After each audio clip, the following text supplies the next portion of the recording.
안녕하십니까. 자, 이번 시간에는 전기 자기약 산업기사 문제죠. 산업기사 21년도 1회 문제풀이를 하는 시간을 가져보겠습니다. 자, 첫 번째 문항부터 천천히 하나씩 풀어볼 테니까 선생님들이 잘 모르셨던 거 혹은 틀렸던 거 이런 것들 위주로 확인을 좀 해주시면 될 것 같아요. 그래서 1번 문항부터 보시도록 하죠. 1번 문항 보시면 정전계 내에 있는 도체 표면에서 전개의 방향, 이거 땡큐 하는 거죠. 전개의 방향이다 라고 하면 도체 표면에 수직한다, 직교한다라는 게 전기력선의 성질이 있었으니까 직교라고 하는 표면과 수직 방향이다. 4번에다 체크하시면 되겠습니다. 2번 문항으로 바로 넘어가시면요. 지구의 표면에 있어서 대지로 향하여, 요거 책이랑 똑같은 문제네요. 대지로 향하여 300V/m의 전개가 있다고 가정하면 그러면 지표면의 전하밀도는 얼마가 되느냐? 전하밀도라고 하는 것 단위를 보니까 쿨롱/제곱미터예요. 그 얘기는 전속밀도 D하고 똑같다는 얘기죠. 그럼 S분의 F 사이, S분의 Q, S분의 S 대신에 4파이 R의 제곱분의 Q 이래서 전개 2 곱하기 유전율과 같다라는 거죠. 그러니까 우리 선생님들은 전개에 해당하는 300값에다가 진공시의 유전율, 진공시 유전율 8.85 곱하기 10의 마이너스 12승을 곱해서 답으로 하시면 되는데 수업 때도 말씀드렸지만 대지로 향하여 라는 멘트를 좀 생각하셔야 된다는 거죠. 예를 들어서 지구가 이렇게 있어요. 구도체겠죠. 구 형태에 되어 있는 지구의 전개가 이렇게 대지를 향해서 온다라는 거는 플러스에서 출발, 마이너스에서 도착. 우리가 살고 있는 지구가 기준 일터인데 마이너스가 대전되어 있기 때문에 부호에 마이너스를 붙여주는 겁니다. 그래서 마이너스 2.65라고 나와 있는 아마도 4번. 그렇죠. 얘가 정답이 되겠습니다. 저하고 똑같았던 문제 두 가지를 풀었고요. 3번. 점전화 Q에 의한 무한평판 도체의 영상전하라는 게 나왔습니다. 그럼 영상전하라고 하는 건데요. 무한평판 도체라고 하는 거니까 무한평판 도체에 접지가 되어 있을 경우에 여기서부터 A만큼 떨어진 곳에 점전하 플러스 Q가 있는 거죠. 그럼 영상분 전하는 반대편으로 동일하게 A만큼 떨어진 곳에 Q-라고 하는 영상분 전하가 존재하는 건데 이 영상분 전하 Q-는 크기는 같고 부호는 반대다라는 거였죠. 해서 마이너스 Q와 같다라고 하는 3번을 체크하시면 3번 문제의 답이 되겠네요. 자, 다음으로 4번으로 넘어가실게요. 4번 보시면 그림과 같은 XYG의 직각좌표계에서 Z축상에 있는 무한길이 직선 도선에 플러스 Z방향으로 직류전류가 흐를 때 곧 요 방향으로 전류가 흐른다는 얘기입니다. 그러면 이 전류에 의한 자개의 방향은 이렇게 회전할 거라는 거죠. 이거 전에도 한번 정규반 때도 저희가 말씀을 드렸지만 이게 XYG라고 하는 직각좌표계를 만들어서 예를 들어서 이렇게 생겨먹은 직각좌표계를 지금 카메라에 잡힐지 모르겠습니다. 그러면 플러스 Z 방향으로 전류가 흐르고 오른나사 법칙에 의해서 자개가 회전을 한다는 거죠. 이쪽으로 돌릴게요. 자개가 회전하는 거예요. 그럼 여기 즉 플러스 Y라고 하는 영역에서는 자개의 회전 방향이 제 손 쪽으로 온다는 거예요. 그 얘기인 즉슨 이렇게 다른 색깔로 해드릴까요? X의 반대편에 있는 요 방향축 요렇게 마이너스 X축으로 자개가 진행하겠다. 어디에서? 플러스 Y라는 영역에서. 그래서 마이너스 X축 방향이다 라고 하는 1번이 정답이 되는 거였죠. 자, 다음으로 넘어가겠습니다. 5번 문제를 보시면 되는데 길이가 L미터가 되는 거고 한 변의 길이가 A미터인 정사각형 도체가 길이 방향으로 균일하게 자화되어 자화의 세기가 PM이라고 하네요. 저희가 보통 문제를 풀 때는 자화의 세기라고 하는 거 풀 때요. 자화의 세기의 기호를 J라고 준 적이 있었어요. 뭐 J라고 계산하시고 마지막에 PM이라고만 바꿔주셔도 틀리지 않는다는 얘기가 되겠죠. 전 자극의 세기를 구하라고 하니까 M이라고 하는 녀석을 구해달라라는 얘기입니다. 그러면 자화의 세기라고 하는 J는 단위 최적당 쌍극자 모멘트가 되는데 쌍극자 모멘트라고 하는 걸 보려고 했더니 자개 파트에서의 자기 쌍극자 모멘트는 전기 쌍극자 모멘트인 Q델타랑은 다르게 ML이라고 해서 자극에다가 미소 거리를 곱한 거고요. 최적이라는 거는 면적 곱하기 도체의 길이가 되는데 도체가요. 한 변의 길이가 A미터인 정사각형 도체가 나왔다는 거죠. 그러면 정사각형의 면적은 한 변 곱하기 한 변, A 곱하기 A니까 A 제곱이고 그 도체의 길이가 L인 거예요. 그러면 곱하기 L을 해야 된다는 거죠. 고로 L하고 L은 약분을 시키고 m이라고 하는 자극의 세기는 j 곱하기 a의 제곱이니까 문제상에서 원했던 것처럼 j를 pm으로 바꿔주신다면 pm 곱하기 a의 제곱이다 라고 해서 pma 제곱이라는 1번이 정답이 되는 거예요. 자, 헷갈리시면 안 되는 게요. 교재에서 저희가 수록하고 있는 문제들은 이 최적이라고 하는 부위를 구할 때 파이 r의 제곱 곱하기 l 이렇게 썼어요. 이거 왜 그랬냐면 이런 걸 구할 때에는 원통 도체의 최적을 구한 거죠. 뚜껑의 넓이에다가 총 길이를 곱해서 최적을 구한 거고 지금 a제곱 l이라고 하는 요 녀석은 a제곱 l이라고 하는 거는 정사각형 도체가 있는 거예요. 이런 식으로. 그래서 한 변의 길이 한 변의 길이에서 여기 면적을 구한 게 a의 제곱. 거기에 전체 길이를 곱해서 전체 최적으로 바꿔주는 거죠. 요걸 좀 구분하신다면 어렵지 않게 풀었을 겁니다. 자, 6번으로 넘어가실게요. 6번 문항은 직류 500V의 절연 저항계로 절연 저항을 측정했더니만 2메가옴이 되었다면 누설 전류의 크기를 구해라 라는 문제인데 누설 전류에 별도의 공식이 있다는 게 아니었죠. I라는 것은 어차피 ohm의 법칙상 R분의 V가 되는 거고 저항이라고 하는 게 2메가옴이니까 2 곱하기 10의 6승분에 V라고 하는 500V를 넣어주라 라는 얘기가 됩니다. 그럼 여기는 250이 되는 건데요. 250 곱하기 10의 마이너스 6승이 되잖아요. 그래서 마이크로로 환산하기 위해서 반대되는 10의 6승을 곱해보면 어쨌든 6승 없어지니까 250 마이크로 암페아다라고 하는 2번이 정답이 되겠네요. 자, 7번으로 넘어가실게요. 7번 보시면 공기 중에서 무한평면 도체로부터 수직으로 1m 떨어진 점에 1쿨롱의 전하가 있을 때 이 전하에 작용하는 힘이 얼마가 되느냐. 자, 무한평면 도체라는 멘트도 존재하고요. 떨어진 거리가 1m라고 하는 게 나왔어요. R이 1m로 주던 A를 1m로 주던 그건 상관없습니다. 전하가 1쿨롱이다 라는 값이 나와 있고 전하에 작용하는 힘인데 원래 전하에 작용하는 힘을 구하시려면 전하는 반드시 두 개가 필요한 거예요. 왜냐면 우리가 알고 있는 힘 F가 우리 선생님도 헷갈리셨을 수 있어요. 4파이에 입실론 제로의 R 제곱분의 Q1 곱하기 Q2잖아요 라고 해서 Q1하고 Q2 값이 별도로 없으니까 같아 보아. 그래서 Q 제곱 하시면 틀리는 거라고 늘 말씀드리죠.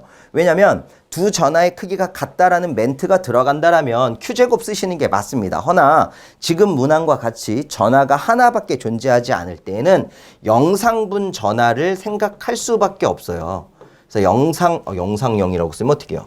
영상 전하 라고 하는 걸 생각 안 할 수가 없다는 거죠. 염두해야 돼요. 그런데 도체가 뭐였냐면 무한평면 도체이기 때문에 영상 전하는 앞에서도 풀었잖아요. 크기는 같고 부호는 다르다. 그래서 여기다가 넣어주시는 거예요. F자리에다가 4파이에 입실론 제로에다가 R이라고 하는 거리가 바뀌죠. A만큼 떨어졌던 거에다가 또 반대로 A만큼 또 떨어지는 게죠. A만큼 떨어지고 또 A만큼 떨어지고 즉 2A만큼 떨어지니까 여기서는 2R이라고 할까요? 2R의 제곱에 Q 곱하기 Q-가 된다. 그러면 4, 4, 16파이 입실론 제로 A의 제곱분의 마이너스 Q제곱이 될 거다. 요 공식을 이용해야만 이 문제를 정확하게 풀어내는 거지 왜 4파이를 쓰면 안 돼요? 하시면 공부를 조금 덜 하신 거예요. 전하가 하나밖에 없을 때에는 두 가지 중에 하나를 선택합니다. 전하의 크기가 동일하다라고 나왔을 때와 혹은 그런 멘트가 존재하지 않을 때 영상분 전하를 생각한다는 거. 물론 마이너스라는 게 붙기는 하지만 이 마이너스는 흡인력을 의미하기 때문에 생략이 가능하다는 거죠.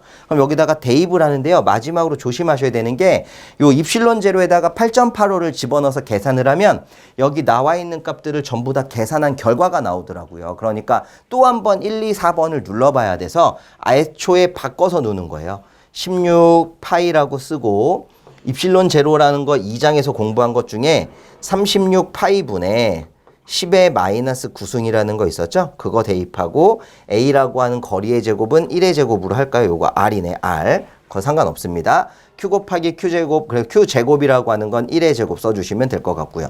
나머지 계산기 누르면 4분의 9 곱하기 10의 9승이라 하는 4번이 정답이 된다는 얘기예요. 쌤, 요거 또 이거 한 가지만 더 설명을 드리자면 진공시 유전율 입실론 제로라고 하는 거는요. 2장에서 배웠죠. 뮤 제로의 C 제곱분의 1과 같다라는 얘기가 있었고요.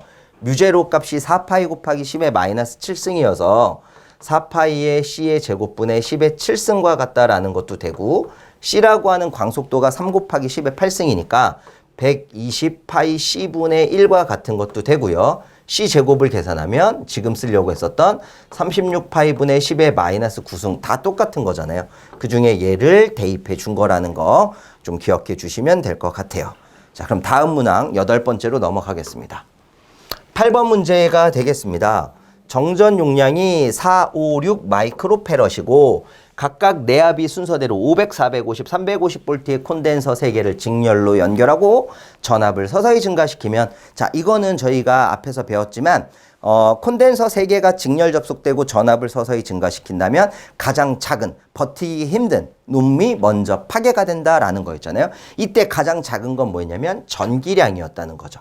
그래서 Q1을 C1, V1으로 계산하고 Q2를 C2, V2로 계산을 하고 Q3를 C3, V3로 계산을 해서 이 중에서 가장 작은 거 먼저 파괴되는구나 라고 생각하시는 거예요. C1 값이 4 마이크로니까 4 곱하기 10의 마이너스 6승에 내압 500V를 넣어주란 얘기고요. C2는 5 마이크로패럿이니까 5 곱하기 10의 마이너스 6승에 450을 곱해달라는 얘기가 되고, C3는 6 마이크로니까 6 곱하기 10의 마이너스 6승에다가 350을 곱했더니 가장 작은 값을 찾는데 여기가 2000 마이크로 쿨롱이 나온다는 얘기고, 그 다음에 Q2는 2250 마이크로 쿨롱이 나온다는 얘기고, 마지막 Q3는 2100 마이크로 쿨롱이 나오기 때문에 가장 작았던 C1 값, 즉 4 마이크로 패럿이 가장 먼저 파괴되겠다라고 해서 2번을 체크하시면 되죠. 많이 풀었던 형태의 문제였기 때문에 무난했을 거라고 봅니다. 9번 문항. 반지름이 A미터인 원통 도체가 있는데 원통 도체의 길이가 L미터일 때 내부 인덕턴스, 자, 조심하셔야 되는 건요, 헨리라는 단위가 나왔다는 거예요. 원통 도체라고 하는 이런 도체가 있다는 거죠. 반경을 A라고 하고요, 총 길이가 L이라고 했을 때 이 원통 도체의 내부 인덕턴스 저희는 L인이라고 많이 쓰거나 인을 생략해도 된다고 했거든요. 네, 공식으로 외우고 계시죠? 8파이 분의 뮤 L, 이렇게 했을 때 단위가 헨리가 되고요. 단위를 헨리퍼 미터로 바꿀 수 있었는데 그러려면 8파이 분의 뮤 해서 단위를 헨리퍼 미터로 바꿔주는 겁니다. 선생님들이 착각할 만한 소재는 여기에 있어요. 헨리퍼 미터라는 단위가 있기 때문에 8파이 분의 뮤구나 라고 3번을 찍으시면 오답이 되는 거예요. 문제는 헨리퍼 미터는 투자율의 단위를 알려주는 거고, 실제 저희가 풀어야 되는 건 내부 인덕턴스 헨리 값이기 때문에 8파이분의 뮤엘이라 하는 4번을 체크하시는 게 9번 문제의 정답이 되겠습니다. 책에서도 이 문제 동일하게 있었으니까 아마들 좋다 하시고 맞췄겠죠. 10번 문항 한번 가시도록 하죠. 10번은 1 마이크로패럿의 콘덴서를 80V로 또 2 마이크로패럿의 콘덴서를 50V로 충전하고 요도를 병렬로 연결할 때의 전이차를 구해라. 그럼 전이차 V는 콱시버에 의해서 C분의 Q죠. 콱시버. 그런데 병렬로 연결했다고 하면 합성 정전 용량은 C1 플러스 C2가 되고 합성 전기량 또한 Q1 플러스 Q2라는 겁니다. 그럼 C1 플러스 C2 자리는 1하고 2 마이크로패럿이기 때문에 3 마이크로패럿이라고 표현할 수 있을 거고요. Q1하고 Q2인데 없어요. 그때 Q1을 구하시면 되죠. Q1은 C1 V1 콱시버, 그죠? 근데 C1이 2 마이크로패럿, 거기에 V1이 80, 그러면 160 곱하기 10의 마이너스 6승 쿨롱이 되는 거고, Q2라고 하는 값도 구하면 C2 V2. C2가 어디 있습니까? 2 마이크로패럿이네요. 죄송합니다. 쌤, 제가 잘못 봤어요. C1이 2가 아니고요. 1이네요. 1. 1. 여기 앞에 1이 있었죠? 1. 그래서 1 마이크로패럿이라고 써야 되니까 1 곱하기 10의 마이너스 6승에서 80 곱하기 10의 마이너스 6승이 Q1이고, C2가 2 곱하기 10의 마이너스 6승의 전압이 50V예요. 그러면 여기는 100 곱하기 10의 마이너스 6승인 거죠. 그래서 80 곱하기 10의 마이너스 6승 쿨롱과 100 곱하기 10의 마이너스 6승 쿨롱을 더하면 180 곱하기 10의 마이너스 6승 쿨롱이죠. 없어지고 36에 18, 60V가 정답이 되겠네요. 답은 64번에 체크하시면 되겠습니다. 얘도 책하고 같았던 문제이기 때문에 어렵지 않았을 것 같아요. 다음 넘어가실게요. 절반이 지나왔고요. 11번째 문제 한번 보시도록 합니다. 공간 내의 한 점에 있어서 자속이 시간적으로 변하는 경우에 성립하는 식인데 로테이션 2라고 하는 거는 뭐예요? 맥스웰 제2방정식을 말하는 거잖아요. 예를 들어서 맥스웰 1방정식은 로테이트 H다라고 하면 나블라 크로스 H가 되는 거고 IC 플러스 라운드 T에 라운드 D다 혹은 J 플러스 라운드 T 라운드 D다 해서 맥스웰 제1방정식을 만든다면 맥스웰 제2방정식인 로테이트 E라고 하는 건 컬 E와 같고요. 마찬가지 나블라 크로스 E와 같은데 마이너스의 라운드 T분의 라운드 B라고 하는 이런 형태를 갖는 거죠. 결국 2번에 보니까 같은 모양이 있어서 11번의 정답은 2번이라고 하면 되고 다이버전스 2라고 하는 거는요. 다이버전스 2는 결국에 이런 경우죠. 나블라 도트 2가 되더라 라는 형태가 되는 거니까 라운드 T의 라운드 B의 형태를 만들 수가 없는 거죠. 그죠? 마찬가지가 되겠습니다. 12번 다음 내용은 어떤 법칙을 설명한 것인가? 유도 기전력의 크기는 코일 속을 세교하는 자속의 시간적 변화율에 비례한다. 유도 기전력이라 하면 유기 기전력 2 마이너스 n의 dt분의 d파이다라고 하는 또는 마이너스 l의 dt분의 di다라고 하는 식이 바로 생각이 나셨을 거예요. 이때 문제에서 원하는 건 이 유도 기전력의 크기는 코일 속을 세교하는 자속의 시간적 변화율, 자속의 시간적 변화율에 비례한다. 누가 얘기한 겁니까? 패러데이가 되는 거죠. 그래서 패러데이와 렌츠의 전자유도 현상에서 유기 기전력의 크기를 말하는 패러데이 현상. 자, 이 얘기가 나올 거고요. 다음 문제 밑에 더 있네요. 넘어갈 뻔했습니다.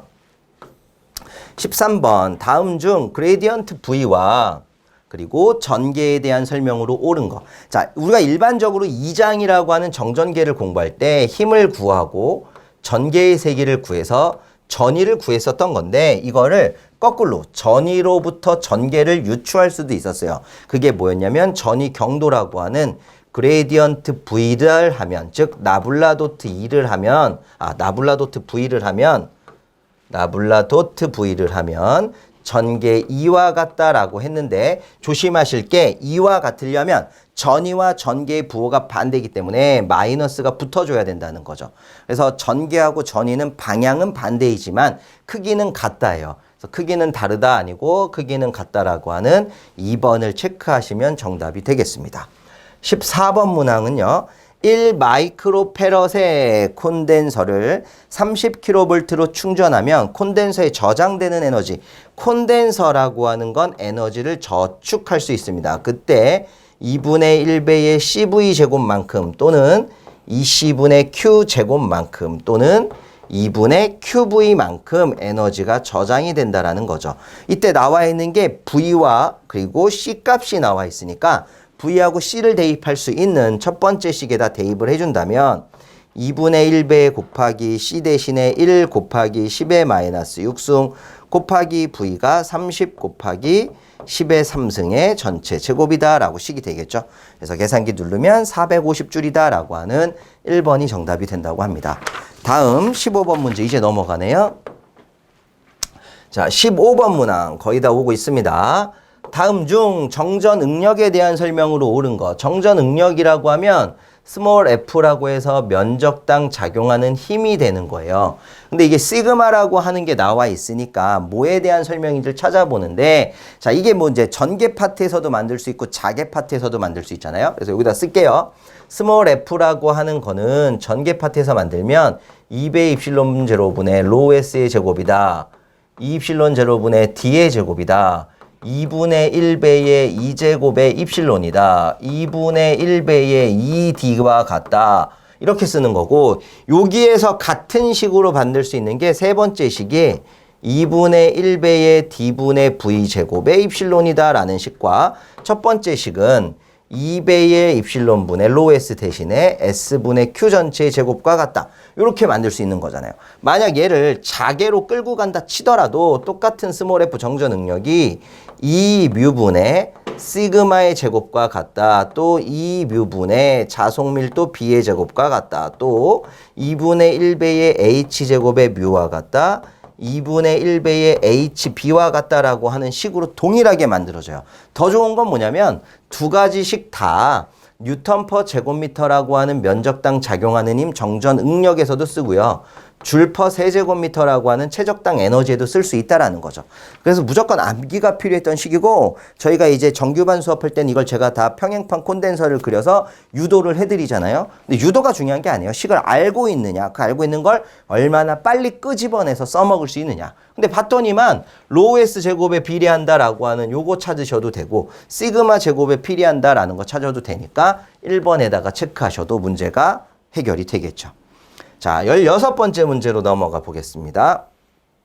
도체계에서 임의의 도체를 일정 전위의 도체로 완전히 포위한다고 합니다. 그러면 완전히 차단할 수 있대요. 그럼 차폐라는 단어하고 연관이 되겠죠? 그 중에 우리한테 맞는 거는 정전차폐다라고 하는 걸 쓰기로 했어요. 우리 시험 보는 게 전자기사가 아니니까 완벽하게 차단하는 건 정전차폐, 일부분이 남아있는 걸 전자차폐 이런 식으로 유추했었고요. 세 번째 있는 홀 효과하고 핀치 효과도 시험 문제 나온 적 있었으니까 좀 조심하자고 했었고, 요 홀 효과는 자계를 인가하면 전하가 발생하는 거, 마그네틱 카드에 연상시킬 수 있는 효과였고, 핀치 효과는 DC를 인가하게 되면 전하가 도선의 중심부로 이동하려고 하는 거, 반대말로는 표피 효과가 있었다는 것도 참고는 하셔야죠. 17번째 문제, 다음 중 자유공간에서 파동 임피던스를 찾으라고 합니다. 파동 고유 임피던스 또는 파동 임피던스 또는 고유 임피던스. 저희는 에타라는 기호로 배웠고요. 자계에 대한 전개의 비라고 했었고 얘를 루트 입실론 분의 뮤와 같다라고 했었던 것 같습니다. 그래서 만약에 얘가 입실론 제로 뮤 제로다라고 공기 중이다라고 가정을 하면 이렇게 입실론 제로 분의 뮤 제로면 377이라는 수치가 나오잖아요. 요건 회로 이론에서 주파수 60Hz일 때 120파이 값과 같다라는 거 알고 계시죠? 그래서 그런 거 찾는 거니까 여기는 얘가 되겠네요. 120파이가 된다라는 거. 넘어가셔서 18번째 문제. 지름이 1m인 반원의 전류가 2A가 흐를 경우 반원의 중심점 자계요. 원 중심, 원형 코일 중심자계 H는 2A분의 NI라는 식을 쓸 건데 반원이니까 요 원의 절반인 거죠. 그럼 식은 4A분의 NI라는 식을 쓸 거고요. 4라고 쓰고 A가 반지름인데 문제에서 반지름이 1m가 지름이면 반지름은 0.5m. N이라는 권선수는 없으니까 1회 전류는 2A 이렇게 쓰겠다는 얘기입니다. 그럼 여기가 2가 되고 1이 되네요. 답은 그냥 1이겠습니다. 1번 반원이라고 하는 것만 알고 계시면 되죠. 19번째 문제로 넘어가시죠. 자, 19번째 문제는 다음과 같은 환상 솔레노이드의 자계의 세기를 구하세요. 환상 솔레노이드의 자계예요. 주해적분 법칙에서 H를 L분의 NI로 구하자고 했는데 L이라고 하는 건 원의 둘레, 환상 솔레노이드의 자로 원의 둘레니까 평균 반지름을 R이라고 했을 때 2파이 R분의 NI가 되겠죠? 그래서 2파이 R분의 NI 간단한 문제였습니다. 다음 문제 20번. 전류와 자속에 관한 설명 중 옳은 걸 찾아라. 전류와 자속은 항상 폐회로를 이룬다라는 말이 있고요. 전류와 자속은 항상 폐회로를 이루지 않는다. 3번 전류는 폐회로이나 자속은 아니다. 자속은 폐회로이나 전류는 아니다. 자, 간단하게 생각하시는 거예요. 전류하고 자속이 흐르려면 시작하는 점이 있어야 되고 끝나는 점이 있어야 되잖아요. 그래서 둘 다 폐회로를 이룬다라고 하는 1번을 체크하시면 되는데 가끔 이제 고민하시는 분이 누구냐면 쌤, 그래 자속은 알겠어. 내가 자극이라고 부르는 자석이 N극하고 S극이 있으니까 N에서 나와서 S극으로 들어가면 얘가 아무리 작아진다 해도 N극과 S극이 공존하니 그래서 시작과 끝이 같다라고 할 수 있어. 그래, 이건 이해한다. 그러나 전류라고 하는 건 이렇게 있을 때 플러스에서 나와서 마이너스로 가니까 시작과 끝이 같지 않은 요만큼의 갭이 생기지 않습니까? 라고 하지만 사실 전류라는 것도 폐회로가 구성되어 있지 않는다라면 전류가 흐를 수 없는 거니까 요 부분을 생각하지 마세요. 이것도 전기력선 할 때랑 헷갈리시는 분들이 계실 수 있는데 전기력선은 제가 설명하기 위해서 폐회로를 이루지 못한다 이렇게 얘기하는 거지만 요 전류라고 하는 건 사실상 폐회로가 흘러야 이루어져 있어야 전류가 흐르죠. 중간에 회로가 끊어져 있다라면 전류가 흐를 수 없다라는 거기 때문에. 그래서 1번에다 체크하시면 20문제를 모두 다 풀어보게 되는 겁니다. 그래서 뭐 제가 풀어보니까 물론 CBT 시험이기는 해요. 그래서 이제 우리 수험생분들의 기억하고 제가 시험장 가서 만났던 것들하고 이렇게 혼합을 해서 문제를 만들다가 20개를 엄선을 해왔는데 이게 뭐 난이도가 그렇게 높지 않잖아요. 분명 좋은 결과가 있으셨을 거다. 뭐 이번에 준비하시는 분들이면 이 정도는 알고 가셔야 된다. 이런 얘기가 되겠습니다. 그럼 다음 시간에 찾아오도록 하겠습니다. 수고하셨습니다.